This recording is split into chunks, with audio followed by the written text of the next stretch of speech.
Okay, guys, we're going to get started again. This is Sarah Forcier from Pixar. Going to talk about RenderMan for Houdini. Are you guys playing a video? Oh, I guess I'm going. Thought they're going to play video. Okay, cool. Wow, it is great to be here. Thank you for Side Effects for having me, and thank you guys for being here for this introduction to Pixar's brand new RenderMan for Houdini plugin. My name is Sarah Forcier, and I am the lead developer on RenderMan's integration into Houdini. So today I would like to give a little brief discussion about how I went about developing RenderMan for Houdini, and then also I'm going to dive into a live demo of the software. So hopefully the smoke simulation does not become actual smoke on my little laptop here. So before we dive in here, I'd love to get an idea of who's here today. So by a show of hands, who here is a current RenderMan user? Okay, a couple. And what about current RenderMan for Houdini users? Okay, well, hopefully we'll get a little more there. And then what about students? How many are students? Okay, a lot more there. Awesome. Well, I'm excited to show you what RenderMan for Houdini can do and how it's changed since the previous version, since it's a complete rewrite, so most has changed. So RenderMan development has been moving towards a goal of RenderMan everywhere, and part of this goal is being able to render anywhere in the pipeline. Since Houdini is such a large part of that pipeline, we wanted to bring the interactivity that RenderMan 22 provides us into Houdini and give those effects artists the advantage of seeing the changes they're making interactively. Because we already have that in RenderMan for Maya and RenderMan for Houdini, or Katana and Houdini now. And the way that we're able to bring this interactivity into the DCCs is because of all the development that we did in RenderMan 22 and a lot of the speed improvements that we made there. So this is a render, I guess, of a pretty complex scene. There's about 6 gigabytes of texture and about 7 million polygons. And it's a comparison between RenderMan 22, RenderMan 21, and 20. And so if I hit the big red button, which you're told usually not to do, you'll see the difference. Immediately, we've got 22 time to first pixel, and then 21 a little afterwards, and then we're still waiting for 20 there sometime. Okay, there we go. So first pixel for RenderMan 22 is 4 seconds. 22 or 21 was at 20 seconds, 22, and then RenderMan 20 was a little last there. So this RenderMan 22, that speed that you just saw, and that is what we wanted to bring into Houdini. And that is what we did. So usually when I'm asked to talk about the work that I've done on RenderMan 20, or RenderMan for Houdini, I usually just say, well, it just works, which is not quite a full answer. But what I mean by that is if RenderMan for Houdini is doing its job, or really any interactive renderer, the changes that you're making in Houdini that show up in the viewport, they'll just show up in the render. And slowly, hopefully, the renderer will replace the viewport, and you'll just be able to see something that's closer to a final product much sooner. And I was able to achieve this by integrating 22 into RenderMan, or sorry, RenderMan 22 into Houdini, and also by interfacing with Houdini's C++ APIs. And so I was able to get a much tighter integration over the previous version, which was using Soho, which is Houdini's Python's bindings for communicating with the renderer. And then the last bit about the whole it just works is being able to provide intuitive workflows. So if there's already a workflow in Houdini, we wanted to just use that instead of adding a bunch of different ways of doing it. The way I always thought about it was if there was no documentation for RenderMan for Houdini, how would an artist go about setting up a feature? And that is the way I wanted to implement it. Granted, we do have documentation, so don't worry. So I've listed a couple highlights. As you might have picked up, interactivity is a huge theme. I've probably said it 10 times, and I'll say it many more times before this session is over. Material Builder is one example of this sort of intuitive workflow that I was talking about. A Material Builder is a way of setting up materials with the shading networks that's in Houdini. And we wanted to provide a way of doing that with RenderMan shaders. And so we created a Pixar Material Builder that works the same way as the one that's currently in Houdini. And then Preset Browser and Light Filters, which I could talk about, but I think would be better just to show. So I'm going to dive into my demo, switch over to Houdini, minimize that. Great, awesome. So I have a scene set up here already. It's got the RenderMan teapot, which is the RenderMan team's mascot. And this was modeled in Maya and then exported as a Limbic before being brought into Houdini. We also have a Houdini Pyro simulation, which has been cached to disk as BGO. And so this is what the scene looks like. It's an exploding teapot. Luckily, the teapot is made out of some sort of indestructible material. I should ask about that. But no teapots were harmed in the making of this. So the first thing I'm going to do is create a camera. And then I'm going to create a render node, which you'll see right up here. And the shelf button that I just clicked is going to both create the render node, the RenderMan ROP, as well as attach a path tracer to the render. And that is all I need to hit render. And, oh, yep, OK. So let me, sorry, technical difficulties. So I can go into my render ROP and override the camera resolution so that when I hit render again, it will fit in the window a little better. There we go. Awesome. So the first thing I'm seeing is, well, I'm rendering to RenderMan's image tool, or it, because that seemed like a clever name. So it is called it. And we also support rendering to Houdini's mplay or render view. I use it just because it provides additional tools that I really like.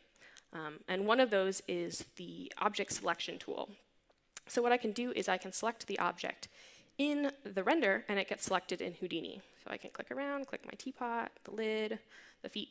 It's just kind of a handy tool. But I'm going to do it to click on the background because I'm noticing that it's not subdivided.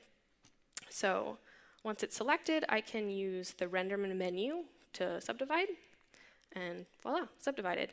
So this tool is just a way of setting attributes on the geometry. So I could also dive into the node and change it there. It's just that the RenderMan menu provides handy, less clicks. So the other thing I'm noticing in both the render and the viewport is I'm not sure if the teapot's actually sitting on the ground plane or if it's floating in space. It's kind of hard to tell with the lighting. So what I can do, and this is somewhat unique to RenderMan, is creating integrators. So right now I have a path tracer that's attached to my render. And what I can do is create a Pixar occlusion integrator and attach that to the ROP node. And when I do that, we've changed to occlusion. And it's quite fast already. And then I can change different settings on this. I could use albedo. Granted, there's not really any shaders, so that's not quite as fun. But the reason I did this was because I wanted to get my teapot to rest on my ground plane. So once again, I've selected my geometry in the render, and I'll just transform it until I see that shadow. And then I can just get my teapot just to sit right on top. Great. So that was integrators. We have a couple others. If you look in the tab menu, we've got debug shading context, direct lighting, for example. I'm going to create another one, the Pixar visualizer, and once again attach that to the render. So it's somewhat of a glorified viewport, it looks like, but we also have the bounding box here. We have a nice wireframe. If we can go in here, we can change the color of the wireframe, because why not? Once again, we haven't had to stop rendering at all. We've been changing integrators, to transforming things, and we'll do a lot of different edits later. We can turn off the wireframe. Anyway, just playing around here. But I'm going to go back to the path tracer, because we're going to dive into doing some shading. And so back to this. Awesome. So right now, I have default lighting and default shading, except for my explosion. I've already shaded that. And so shading with RenderMan, you can create your BXDFs, you can wire in patterns, you can change settings, all from scratch. Just drop in nodes, with sort of Houdini nodes connecting them. But another way of doing it, if you're not like me, like a crazy good, well, you don't have to be crazy good, but I prefer using the preset browser because it's a great way to start with a shading network that already looks really good, and then you can tweak it the way you want it to look. So this preset browser is also in Maya and Katana too, in the same exact UI. So it's also great for trading or sharing different materials across the DCCs. So you can see with shipped with RenderMan, we have all these different parameters or materials over here. I'm going to create a blue marble and import this. When it's imported, it's created in the material network. You can see it right there. And so I can just drag it onto my teapot, and then now I have a blue marble teapot, which is not the official teapot, because that would be really expensive to make. So, so if you dive into this material, you can see that the preset browser has created a Pixar surface and wired into that. You can see it if it's zoomed in a little bit. With all the parameters already set. So they've already set some specular, subsurface, and then they've wired in a Pixar OSL with additional parameters. And all of this is within a material builder node. And one of the great parts about a material builder is the ability to promote parameters. So right now, if you look at the network, there's a ton of different parameters that you might not necessarily care about. Or if you're sharing the shader with someone else, you don't want them to play with them because you've already tuned them the way you want. So what you can do is you can promote parameters. So I can promote, say, the texture scale and maybe one of the colors. And what this does is it puts the parameters on the outer subnet material node. And then I can go in here and I can edit the texture scale, or I can change the color. So it's just a great way of extrapolating away and hiding stuff that you don't really want to see, and another great way of sharing, because once again, I can right-click this and I could create a digital asset and then share that with other people if I was really attached to my shaded network. Another way would be to create a RenderMan material asset, and then that would be put into your preset browser, and then you could give that away to Maya or Katana, and someone else could start lighting in Katana, for example. So I've done the same thing with my fire shader, where I've promoted two different parameters, the diffuse color and the exposure. So if I jump ahead a little more in my simulation, I can see if I change the diffuse color, it'll change the smoke color. So I could make it kind of like a purpley, or I could make like a poisonous green color, I guess. Or I can just maybe lighten up the smoke. I could also change the exposure, make it a really hot fire, or more of a lame or stimulation, I guess. Anyway, but I like that.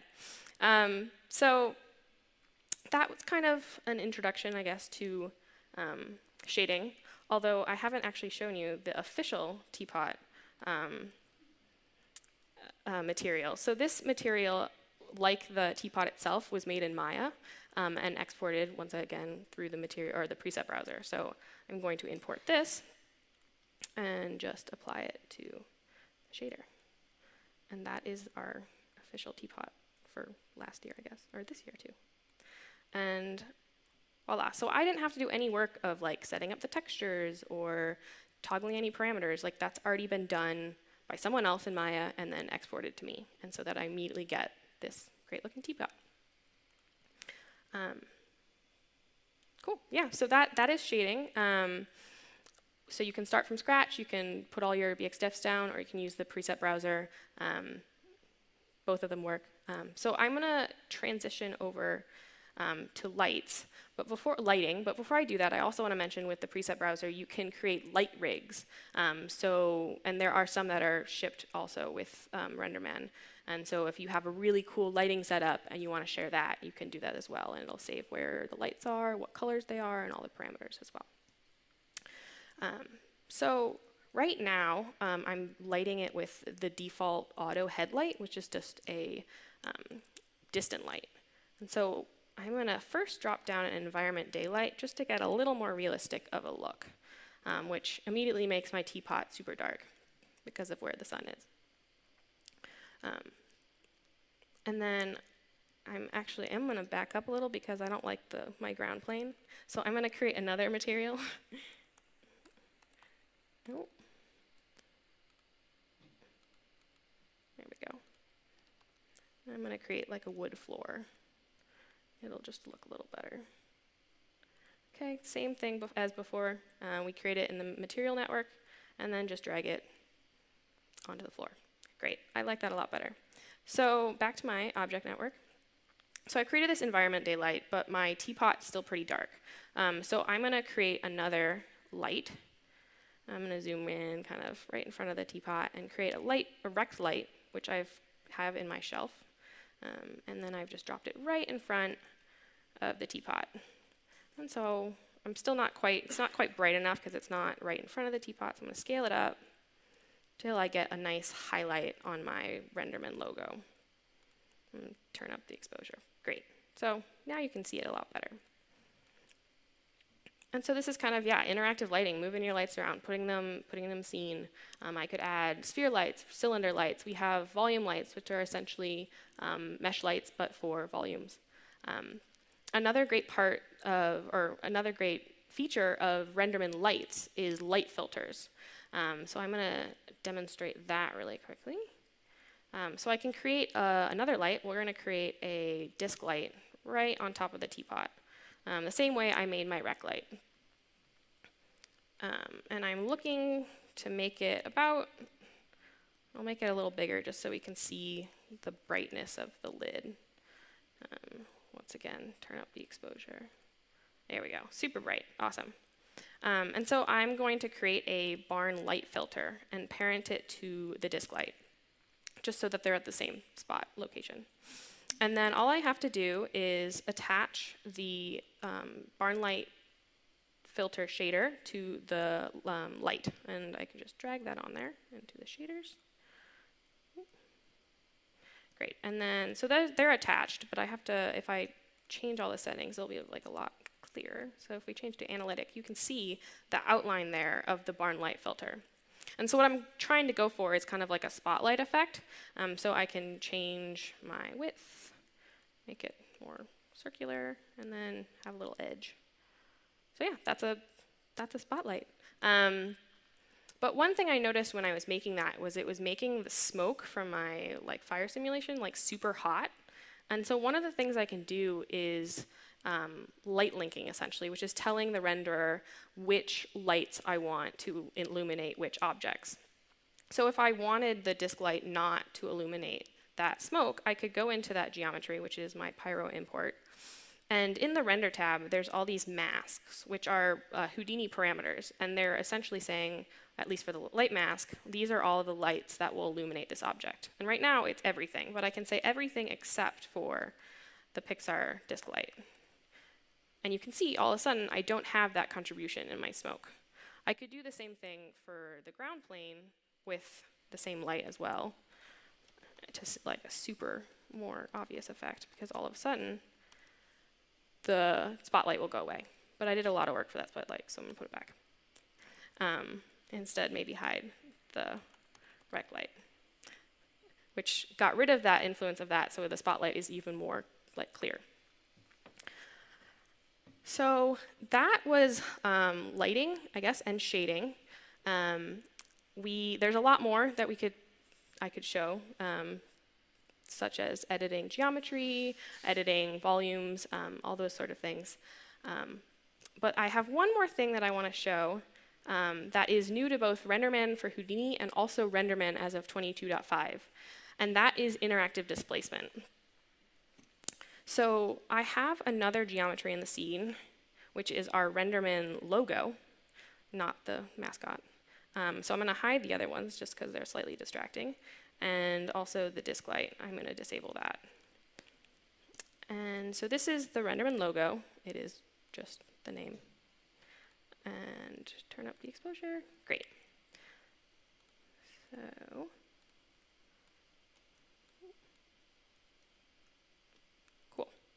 So this is our RenderMan logo. And I've attached a shader to this, and I can use the shader selection tool in it as well. And it's the same idea with the object selection. If I click on an object that has a shader attached, it'll just take me straight to that shading network, which is super handy, nice little shortcut. And so you can see this shader has both a Pixar surface attached as well as a Pixar displacement. And now this Pixar displacement has 0 amplitude at the current moment.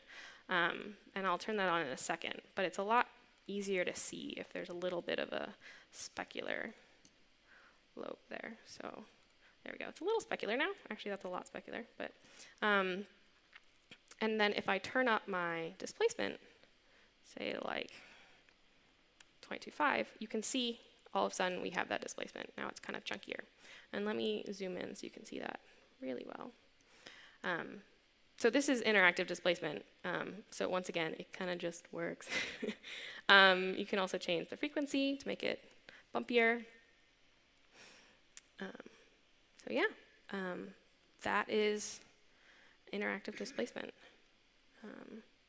So that's kind of what I have for the demo. I'm gonna kind of wrap it up and go back to the slides. And I do want to mention one more time, that whole entire time, we didn't have to stop rendering at all. We could make all of our edits, shading, lighting, and just let the render keep going. So switching back to the slides. So I showed a little lighting and shading, but if you tweak a lot of more parameters and add some pretty lights, this is what the final render of the teapot looks like in all of its lovely glory. So.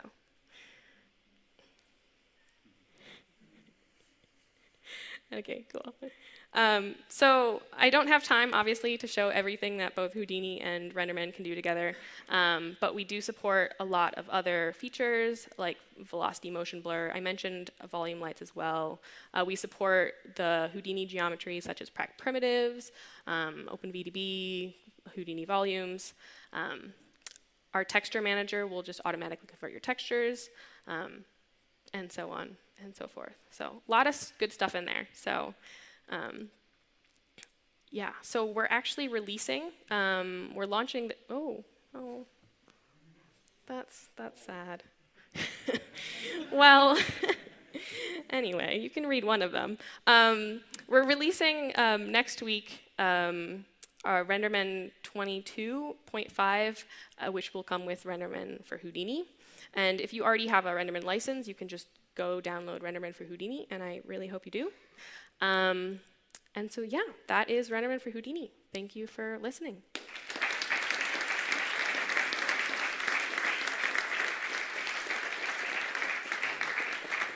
Does anyone have any questions? Oliver does.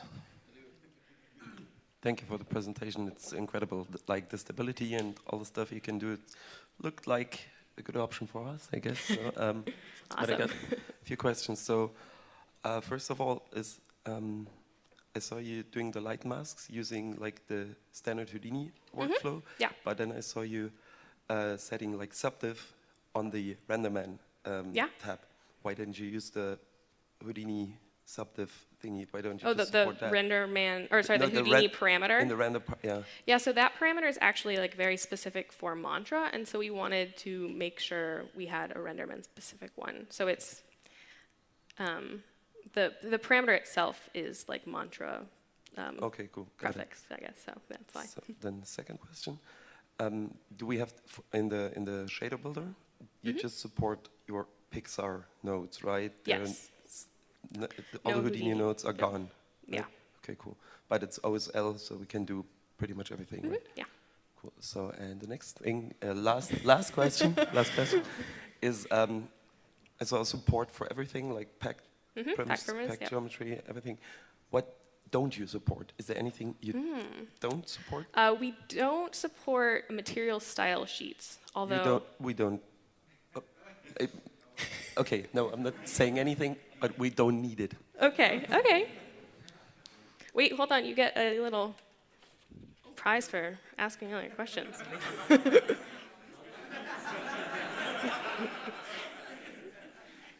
Hey, great talk, thank you. Okay. Are you somehow reserving, and I'm assuming that you're reserving cores to keep the interactivity of the viewport, is that correct? For render view, or? No, for being able to still navigate in the viewport and doing things and tweaking shaders and everything? Oh yeah, that was super easy to navigate around, yeah. Is that somehow controllable? Like, can I say how many cores I want to reserve for this, or is this? Oh, for rendering? For rendering and for the viewport and everything. For the viewport, I'm not sure if Houdini, maybe Houdini allows that, but for rendering, or for RenderMan, you can say how many cores you want to use for rendering. Okay, okay, that's fine. Cheers. You also got a little baggy. Do you have like a last thing to do with the? It's okay if you. I mean, I do, but. If you want to do it, let's do it. One more, okay. One more. One more question, okay. Ask a question. Oh, I ask a question. Ask them to. Oh, I wasn't planning that. That's what Dylan does. Oh, okay, great. Who knows the release date for Toy Story 4? Go for it. July 23rd? No. That was too hard. What was that?